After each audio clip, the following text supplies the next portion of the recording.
Salut à tous, je m'appelle Antoine Caron et je suis heureux de vous accueillir sur cette chaîne dédiée à la pêche. Ici, je partage des astuces sur la pêche, le choix des appâts et des leurres, et j'aide également les débutants. Abonnez-vous pour rester toujours au courant. Et maintenant, passons au sujet du jour. Bonjour à tous. Dans cette vidéo, je vais vous parler de la pêche du calamar rouge en vertical. Je vais vous présenter le matériel nécessaire pour être le plus efficace possible lors de vos sorties en mer. Que vous soyez débutant ou pêcheur expérimenté, je partagerai avec vous des astuces et des conseils pour maximiser vos chances de succès. Restez avec moi pour découvrir tout ce qu'il faut savoir sur cette technique passionnante. Écoutez cet article. L'ensemble canne et moulinet. Comme dans la majorité des pêches en verticale, si je devais choisir un seul ensemble, ce serait un ensemble casting. En l'occurrence, pour la pêche du calamar rouge, une canne en 30 livres et un moulinet en taille 300 avec une forte contenance de tresse. Le spinning est le type d'ensemble le moins confortable. Il arrive souvent que le fil touche le franc-bord du bateau lorsque l'on pompe pour remonter le calamar à la surface.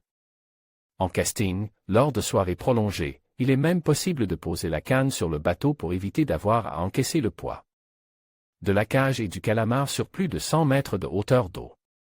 En ce qui concerne l'aspect technique, il est plus simple de contrôler la descente à l'aide d'un moulinet casting, permettant de rater beaucoup moins fréquemment les touches les plus subtiles. La cage à sardines. Les cages que l'on peut trouver sur le marché sont très différentes selon les marques et les modèles. Certaines possèdent un seul panier, d'autres ont des revêtements en peinture phosphorescente. Il n'est pas toujours facile de faire le bon choix.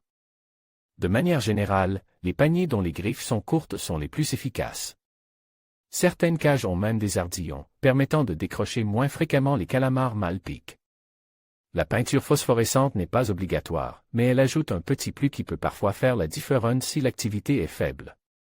Idéalement, les sardines dont on se sert d'appât doivent être de grande taille pour éviter qu'elles ne glissent à travers les barreaux de la cage lorsqu'un calamar s'en saisit. Les attraits lumineux. Une grande partie des cages disponibles sur le marché sont équipées d'un petit anneau, sous le plomb, destiné à servir d'attache pour des petites lampes étanches. Ces dernières existent en une multitude de couleurs. Les couleurs qui fonctionnent le mieux sont sûrement le bleu, le vert et le blanc.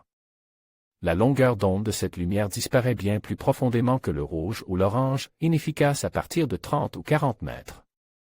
Ces petites lampes doivent être bien séchées après utilisation, elles se déclenchent avec le contact de l'eau et peuvent rester allumées des heures entières dans la boîte, perdant donc en durée de vie, si elles sont encore humides. Il existe également des réceptacles à starlight que l'on vient fixer sur le fil. Malheureusement, les starlights ne sont utilisables que lors d'une seule session, le risque de les voir s'ouvrir dans l'eau est libéré. Le liquide très polluant qu'ils contiennent en fait une option à éviter au maximum. En conclusion, la pêche du calamar rouge en vertical nécessite une préparation minutieuse et un matériel adapté pour maximiser vos chances de succès. En choisissant les bonnes cannes, moulinets et leurres, vous serez en mesure d'optimiser votre technique et d'atteindre des résultats impressionnants. N'oubliez pas de vous familiariser avec les conditions de pêche et d'adapter votre approche en fonction des spécificités de votre environnement. Avec de la patience et de la pratique, vous deviendrez un expert dans cette discipline passionnante. Bonne pêche!